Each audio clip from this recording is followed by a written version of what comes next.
नमस्कार मित्रों, जय श्री कृष्णा। आज हम आपको बताएंगे कि वो कौन सा भाव होता है हमारी काल पुरुष की कुंडली का, जिसकी वजह से हमारे जीवन में सबसे ज्यादा रुकावटें आती हैं और सबसे ज्यादा बाधाएं आती हैं। सबसे ज्यादा हम नहीं कहकर ये कहेंगे कि उसी भाव की वजह से ही हमारी लाइफ में रुकावटें आती हैं और हमारे जीवन में हमारे चाहे वो शुभ कार्य हो अशुभ कार्य हो उसमें रुकावट बाधा इन सब चीजों का आना एक ही भाव इंडिकेट करता है। मैंने इस विषय पर बहुत ही ज्यादा शोध किया है और मैंने पाया है कि सिर्फ एक ही वो भाव है जिसकी वजह से हमें रुकावटों और बाधाओं का सामना करना पड़ता है। मित्रों, मैंने लगभग 50 से 60 लोगों की कुंडलियों में इस बात को देखा है कि अगर कहीं ना कहीं उस भाव का इफेक्ट आ गया तो उस भाव से संबंधित जो लाभ हमें मिलने वाले होते हैं वहां प्रॉब्लम आ जाती है। तो आप सोच रहे होंगे कि मैं काफी देर से इस बात को कह रही हूँ मित्रों कि वही एक भाव है जिससे हमारे जीवन में रुकावट आती है, बाधा आती है। तो वो कौन सा भाव है आप भी जानने के लिए उत्सुक होंगे।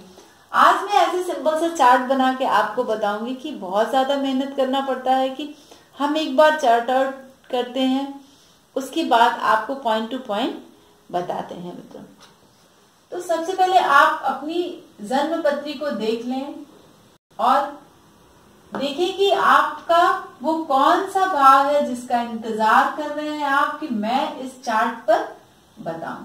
ठीक है, ये है आपका लग्न। आपकी जन्म पत्री में 1 से लेकर 12 भाव में कोई भी राशि हो सकती है। ठीक है, सिर्फ हमें देखना है इस भाव को।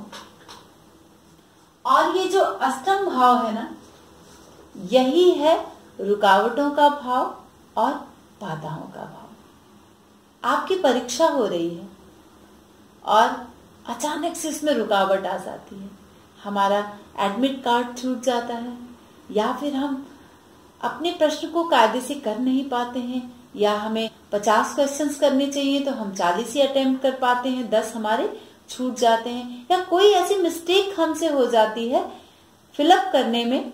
अपने जो वहां से जो डिमांड होती है कि हमारे नाम हो, हमारे रोल नंबर हो, कुछ ऐसा मिसिंग हो जाता है जिसकी वजह से हमारी परीक्षा बाधित होती है। हम शादी के मंडप में जाते हैं और अचानक से किसी की डेथ हो जाती है। ठीक है, हम अपने प्रमोशन के लिए ट्राई कर रहे होते हैं और अचानक से कुछ ऐसी बाधा आती है कि वो पोस्टपोन हो जाता है, वो जो ड्यू डेट रहता है प्रमोशन का। तो बहुत सारे हमारे लाइफ के अप एंड डाउन होते हैं, बहुत सारे लाभ होते हैं, बहुत सारी हानि होती है। उसमें जो रुकावटें आती हैं उसको देने वाला सिर्फ एक भाव होता है, वह होता है हमारा अष्टम भाव और अष्टमेश। अष्टम भाव का कारक ग्रह क्या है? शनि।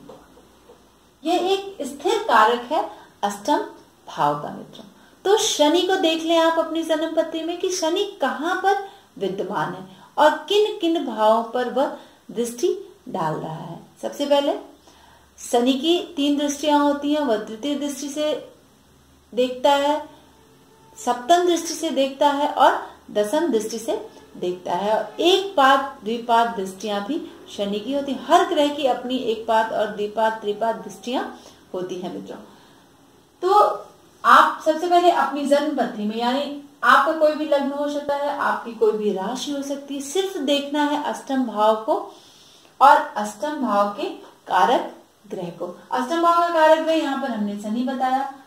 फिर अष्टमेश क्या होगा? सपोज दैट आप समझ लें कि आपकी मेष लग्न है 2, 3, 4, 5, 6, 7, 8, 9, 10, 11 और 12। आपका अष्टमेश यहाँ पर मंगल है।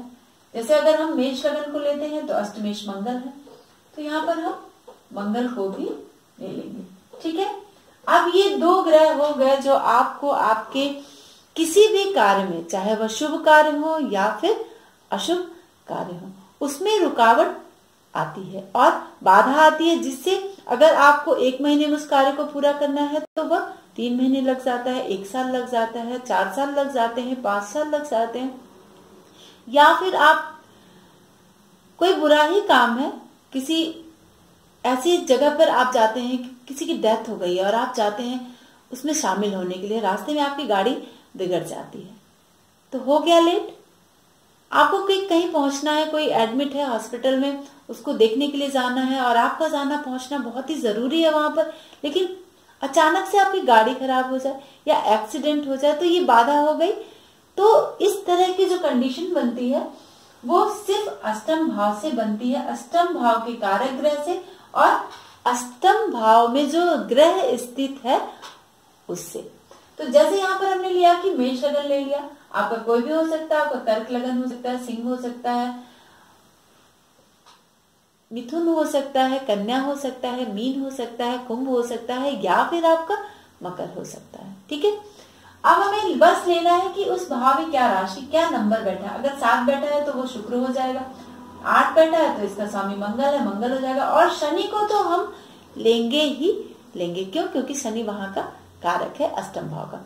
तो ये 2 ग्रह आप अपनी जन्मपत्री में देख लें और ये डिसाइड कर लें कि अगर आपकी लाइफ में इस तरह की बाधा आ रही है, आपका काम होते होते रुक जा रहा है, काफी पेंडिंग में चला जा रहा है, या कोई लिंक नहीं मिल रहा है आपको अपना कार्य करवाने के लिए या फिर उसको आगे बढ़ाने के लिए, तो आप सिर्फ इन 2 ग्रहों को पकड़िए, अष्टम भाव के कारक ग्रह को और अष्टमेश को। अब वो किस भाव को देख रहा है, किस भाव पे दृष्टि डाल रहा है। अगर लग्न पे देख रहा है तो आपका स्वास्थ्य खराब कर देगा, आपकी सौभाग्य को कम कर देगा। द्वितीय को देख रहा है तो आपके धन को बाधित कर देगा। तृतीय को देख रहा है तो आपके पराक्रम को, छोटे भाई बहन को, आपकी लेखनी को, आपके बहुत सारे न्यूरो से संबंधित कोई प्रॉब्लम, मतलब इस तरह की कंडीशन बन सकता है। इसी तरह वह आपके 12वें भाव को प्रभावित करेगा, उसमें रुकावट डालेगा और बाधाओं को डालेगा। अक्सर हम बात करते हैं कि अच्छा हमारा ये अष्टमेश है या फिर शनि है, एकादश में बैठ गया है तो वो तो हमें प्रॉब्लम नहीं करेगा क्योंकि वो तो लाभ भाव में बैठा है। लेकिन एकादश में बैठकर वह आपके लग्न को देख लेगा, फिर पंचम को देख लेगा। ठीक है, 5, 6, 7, यानी अगर शनि है तो 7, 8, 9, 10 अष्टम को भी देख लेगा। तो इन सारे कंडीशंस को वह बाधित कर देगा। तो मेरा बताने का मकसद यही था मित्रों। आप सब हमेशा पूछते हैं कि हमारे जीवन में बाधा आ रही है, हमारे धन को लेकर, हमारे बच्चे को लेकर, हमारी पत्नी को लेकर। तो ये चाहे हमारा घर नहीं बन पा रहा है, इन सारी कंडीशन को देखने के लिए अगर बाधा आ रही है तो हमेशा आप अष्टम भाव के कारक को जरूर देखें और उससे संबंधित जप करें, दान करें और फिर आप लाभ की प्राप्ति पा सकते हैं। यहां सिर्फ हम अपने वीडियोस में आपको कंडीशंस बताते हैं कि ये कंडीशन आपकी जन्मपत्री में होगा तो इस तरह की कंडीशन आ सकती है। और अब आपको करना क्या है कि देखिए, फलादेश का जो विषय होता है मित्रों बहुत बड़ा होता है। एक शब्द में हम नहीं बता सकते कि अच्छा आपने ये उपाय किया, क्योंकि उसके लिए हम आपको बहुत सारे चीजों को देखना पड़ता है कि वो ग्रह क्या है, उसका तत्व क्या है, किस राशि में बैठा है, तो किस तरह की पूजा हम आपको बताएं। तो अगर आपको हमारा ये वीडियो पसंद आता है तो आप अपने दोस्तों में साझा जरूर करें और प्लीज दोस्तों आप हमारे चैनल को सब्सक्राइब करें, लाइक करें, शेयर करें और कमेंट करें। और अगर इससे संबंधित आपकी कोई भी क्वेरी है, कोई भी प्रश्न है तो आप हमारे कमेंट बॉक्स में दीजिए। मैं पूरी कोशिश करूंगी आपके जवाब देने की। तो आज के लिए बस इतना ही। नमस्कार।